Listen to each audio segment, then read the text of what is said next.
మన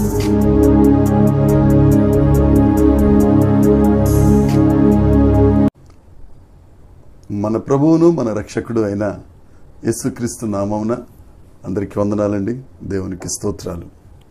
మహోన్నతుడైన దేవుడు, మహాగణుడైన దేవుడు మనలను ప్రేమించి మనకిచ్చిన ఈ నూతన దినమును బట్టి సమస్త మహిమ ఘనత ప్రభావములు యేసయ్యకే చెల్లునుగాక. ఆ అత్యున్నతుడు మనలను ప్రేమించి ఈ నూతన దినములో మనకు అనుగ్రహించిన వాగ్దానం యోబు గ్రంథము 5వ అధ్యాయము 24వ వచనం. నీ డేరా క్షేమ నివాసమని నీకు తెలిసియుండును, నీ ఇంట వస్తువులను నీవు లెక్క చూడగా ఏదియూ పోయి ఉండదు. దేవునికి స్తోత్రం కలుగునుగాక, దేవునికి మహిమ కలుగునుగాక. ప్రభునందు అత్యంత ప్రియమైన దేవుని ప్రజలారా, దేవుడు మనకిచ్చిన వాగ్దానం నీ డేరా క్షేమ నివాసమని అనబడుతుంది. ఈ వాగ్దానం మనం యోబు గ్రంథం 5వ అధ్యాయంలో చూసాం. యోబు గ్రంథాన్ని చూస్తే శాపంతో మొదలై ఆశీర్వాదంతో ముగుస్తుంది. యోబు గారి జీవిత చరిత్ర మనందరికీ తెరిచిన పుస్తకమే. ఎన్ని కష్టాలు పడినా దేవుని యందు నమ్మకం ఉంచగా దేవుడు ఆయనను రెండంతలుగా ఆశీర్వదించారు. యోబు గ్రంథం 5వ అధ్యాయంలో చాలా రకాల మంచి మాటలు ఉన్నాయి. అందులో ఒక మాట 21వ వచనం. నీ డేరా క్షేమ నివాసమని నీవు తెలుసుకుంటావు. ఇంగ్లీష్లో ఉంటుంది టాబర్నెకల్ ఆఫ్ పీస్. క్షేమ నివాసము, శాంతి నివాసము, సమాధాన నివాసము అని పేరు. మన ఇళ్లకు కూడా చాలా ఇళ్లకు రకరకాల పేర్లు పెట్టుకుంటాం.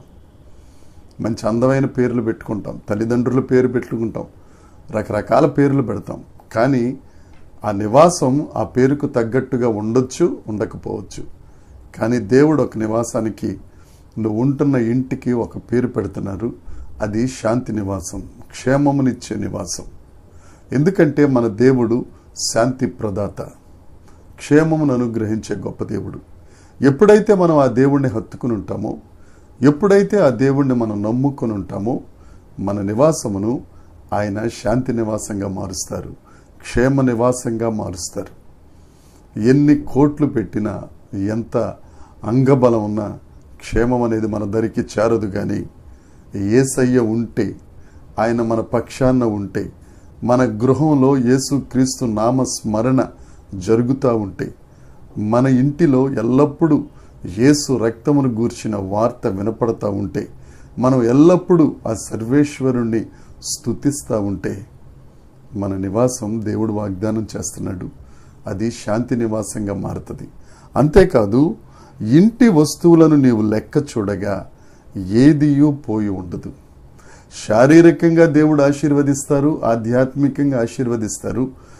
ఏ వస్తువులైనా కానీ మనం లెక్క చూచుకుంటే అది తక్కువై ఉండదు. ఆ క్షేమ నివాసంలో అన్నీ క్షేమంగా ఉంటాయి.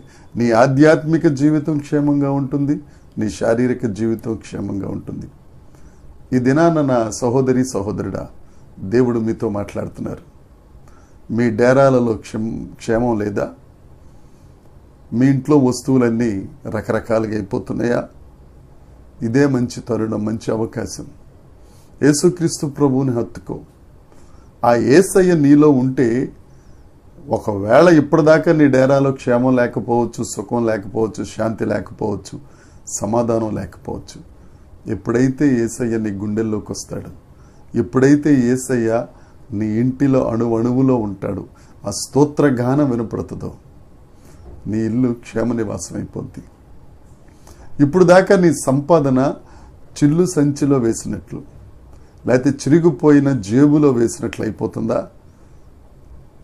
అది నీకు పోయినా, ఒకవేళ నువ్వు వెతికినా, నీ లెక్కకు ఏమాత్రం తక్కువ కాకుండా ఉండాలి అని అంటే యేసయ్య రక్తం కిందకి రావాలి. ఆ యేసయ్య మనలో సంచరించాలి, మన గృహాల్లో సంచరించాలి. దేవుడు క్షేమాన్ని ఇస్తాడు. నీవు లెక్క చూచుకొనగా ఏదియూ పోయి ఉండదు. అన్ని లెక్కకు తగ్గట్టుగా దేవుడు చేయగలిగిన గొప్ప దేవుడు, అంత ప్రేమ కలిగిన దేవుడిని, అంత అత్యున్నతుడైన దేవుడిని మనం విడిచి ఎలా ఉంటాం? ఒక్క మాట చెప్పండి. దేవుని సేవకునిగా చెప్తున్నాను, యేసయ్యను హత్తుకుందాం. నీ గృహం శాంతి గృహంగా మారునుగాక. నీవు లెక్క చూచుకొనగా ఏది పోయి ఉండకుండానుగాక. దేవుడు ప్రతి ఒక్కరిని ఆశీర్వదించునుగాక. దేవుడి మాటలు మనందరి వినికిడిలో దీవించి ఆశీర్వదించి ఫలభరితము చేయనుగాక. ఆమేన్. ప్రార్థన. పరలోకమందున్న మా తండ్రి పరిశుద్ధుడా, మీకు స్తోత్రాలు ప్రభువా, మీకు వందనాలు. యోబు గ్రంథం 5వ అధ్యాయం 21వ వచన వాగ్దానం ఈ దినపు వాగ్దానంగా మీరు మాకు అనుగ్రహించారు. ఎప్పుడైతే ప్రభువా మీతో మేము అన్యోన్య సహవాసం కలిగి ఉంటామో మా డేరాల్లో క్షేమం ఉంటుంది. మా ఇంట వస్తువులు లెక్క చూచుకొనగా ఏది తక్కువై ఉండదు ప్రభువా. దేవా నాయన, ఇంతవరకు మేము క్షేమం లేకుండా ఉన్నాం. ఇంతవరకు మా సంపాదనే కానీ, ఆత్మీయ వరములే కానీ, ఆత్మీయ ఉపకరణాలే కానీ ఒక్కొక్కటి పోగొట్టుకుంటున్నాం ప్రభువా. ఈ దినాన మీరు మాతో మాట్లాడి మాకు క్షేమమునిచ్చి సమస్తమును నేను మీరు మాకు సమకూర్చినందుకే నీకు స్తోత్రాలు చెల్లిస్తున్నాను. నీ నామ మహిమార్థమే మేము బ్రతకగలుగుటకు కృప దయచేయమని, మీరే మహిమ పొందుమని మా ప్రాణప్రియుడు మా రక్షకుడిని యేసుక్రీస్తు నామమున ప్రార్థించి అడిగి వేడుకొనుచున్నాము తండ్రి. ఆమేన్. దేవుని కృప మనందరికీ తోడై ఉండునుగాక. ఆమేన్, ఆమేన్, ఆమేన్.